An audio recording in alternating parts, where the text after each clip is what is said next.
Ugh, right in my face.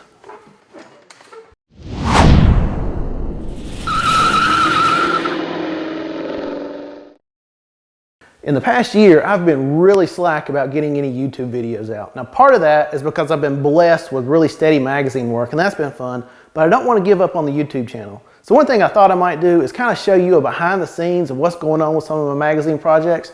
And one of them, if you're a reader of Carcraft magazine, you might be familiar with the Fake Snake Mustang. Let me show you a little bit more about it. The Fake Snake is a 99 GT that I actually picked up for $1,500 because it had a busted transmission, a leaky fuel tank, and a bunch of other issues. I've got all that taken care of, and since then I've been working on bringing up the performance level. Can you see that? There we go. We've added a full QA1 suspension all the way around. Most recently we put in a quick performance 9-inch rear end. That's still going in, working on some brakes.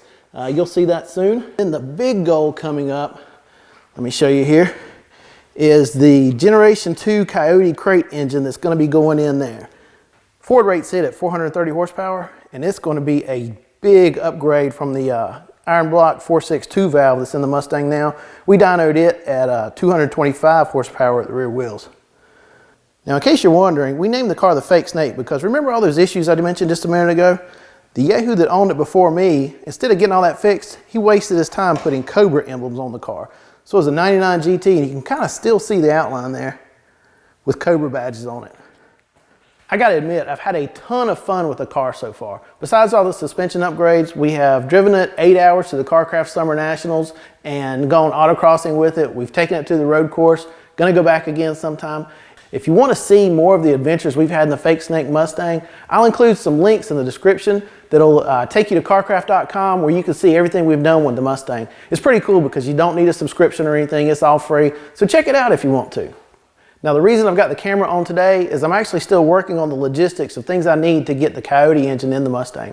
So when I learned I needed to upgrade the fuel system, the first thing I did was contact the guys at Aeromotive. I really trust them over there because every time I've used their products, they always work exactly as planned, but they don't have a system set up specifically for this year Mustang. So they gave me a call and said, let us know what size the openings are in the tank and the bolt pattern, and they'll see if they can work out something for me. It may even turn into a part number that'll show up in the catalog later on. So that's the project for today. To give the guys at Aeromotive the information they need, I've got to pull the fuel tank, and then I realized this. It's nearly full. So as you can see, the Mustang's up on jack stands, so I can't drive all the fuel out. So what I did was pick up a little hand pump off of Amazon. It's a performance tool, but it says it's safe for gasoline and oil. So we're gonna give it a shot. Whoever you do use, be careful if you use an electric one, and also make sure you've got a flexible suction hose so it'll go into the filler neck easy.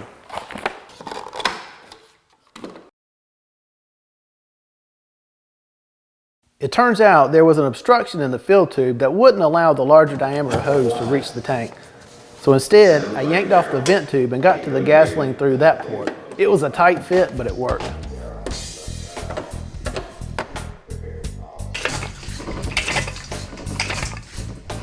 There's a Schrader valve on the passenger side fuel rail that you can use to depressurize the fuel system to keep it from, at least hopefully, spraying gasoline all over the place when you unhook the fuel line.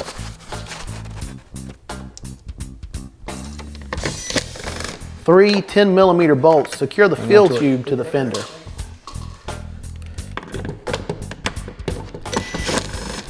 And then just one sheet metal screw secures this bracket that holds the fill tube in place at the fuel tank.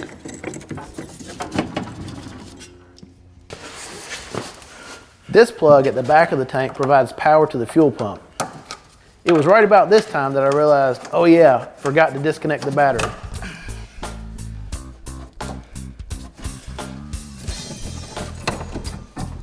This is the fuel line out of the tank to the fuel filter.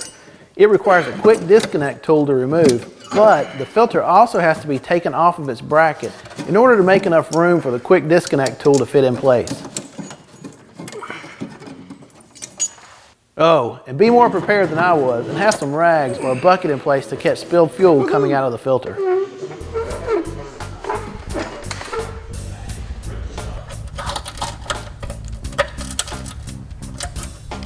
Well, this isn't a good sign. Once everything is unplugged and disconnected, you can unbolt the 2 straps holding the tank to the frame.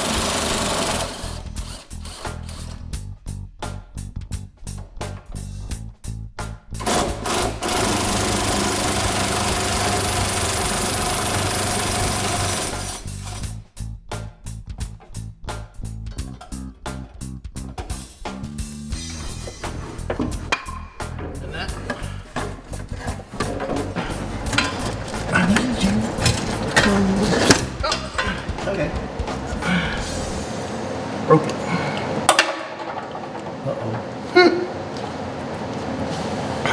All right, and that was me breaking the fill tube. I'll have to get that back out.